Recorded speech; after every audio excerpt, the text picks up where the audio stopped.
यम लोगों का मार्ग और वहाँ इस लोक में किए हुए दान का उपयोग।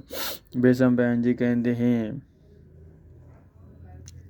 यमराज का नाम सुनकर भाइयों सहित धर्मराज युधिष्ठिर के मन में बड़ा कौतूहल हुआ और उन्होंने महात्मा मार्कंडेय जी से इस प्रकार प्रश्न किया, मुनिवर, अब यह बताइए कि इस मनुष्य लोक से यमलोक कितनी दूरी पर है, कैसा है, कितना बड़ा है और क्या उपाय करने से मनुष्य उससे बच सकता है। मार्कंडेय जी बोले, धर्मात्माओं में श्रेष्ठ युधिष्ठिर, तुमने यह बहुत गूढ़ प्रश्न किया है।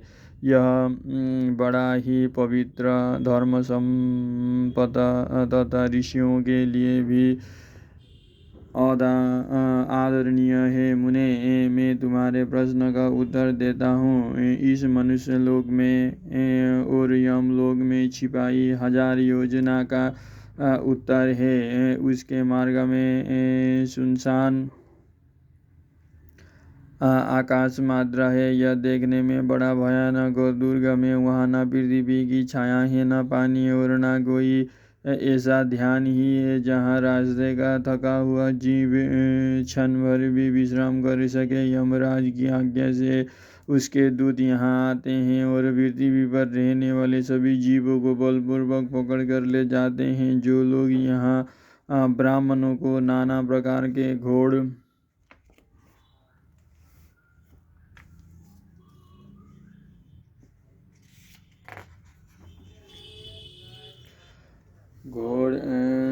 आदि वाहन दान किए होते हैं, घोड़े आदि वाहन दान किए होते हैं, वे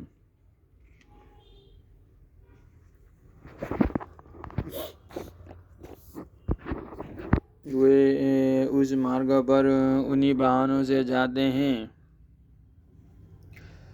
छत्र दान करने वाले मनुष्य को उस समय छत्र मिलता है जिससे वे धूप से बचकर चलते हैं। अन्नदान करने वाले जीवों वहाँ तृप्त होकर यात्रा करते हैं। जिन्होंने अन्नदान नहीं किया है वो भूख का कष्ट सहते हुए चलते हैं। वस्त्र देने वाले कपड़े पहनकर चलते हैं। भूमि का दान करने वाले सब कामनाओं से तृप्त होकर बड़े आनंद से यात्रा करते हैं। साइया अनाज दान करने वाले सुख से जाते हैं और मकान बनवा कर देने वाले दिव्य विमान से बड़े आराम के साथ यात्रा करते हैं। पानी दान करने वाले को वहाँ प्यास का कष्ट नहीं होता। दीप दान करने वाले के लिए अंधेरे में चलते समय प्रकाश का प्रबंध होता है। गोदान करने वाले सब पापों से मुक्त होते हैं, अतः वे भी सुख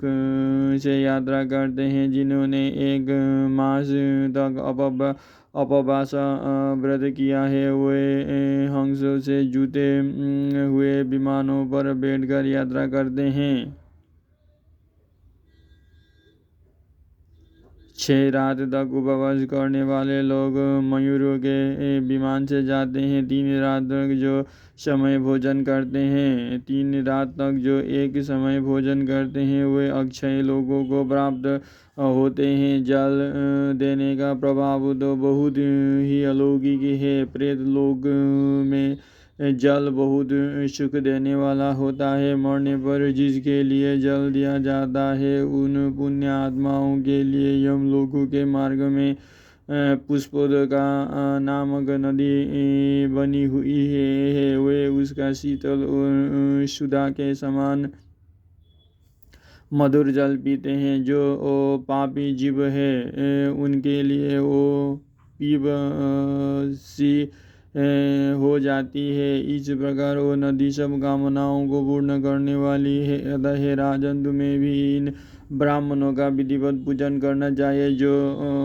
अन्नदाता को पूछता हुआ भोजन की आशा से घर पर आ जाए उस अतिथि का, उस ब्राह्मण का तुम विधिवत सत्कार करो। ऐसा अतिथि या ब्राह्मण जब किसी के घर पर आता है तो उसके पीछे इंद्र आदि संपूर्ण देवता वहाँ तक आते हैं। यदि वहाँ उसका आदर होता है तो वो भी प्रसन्न होते हैं, और यदि आदर नहीं होता है तो सब देवता भी निराश लौट जाते हैं। अतः राजन, तुम भी अतिथि का विधिवत सत्कार करते रहो। अब बताओ और क्या सुनना चाहते हो।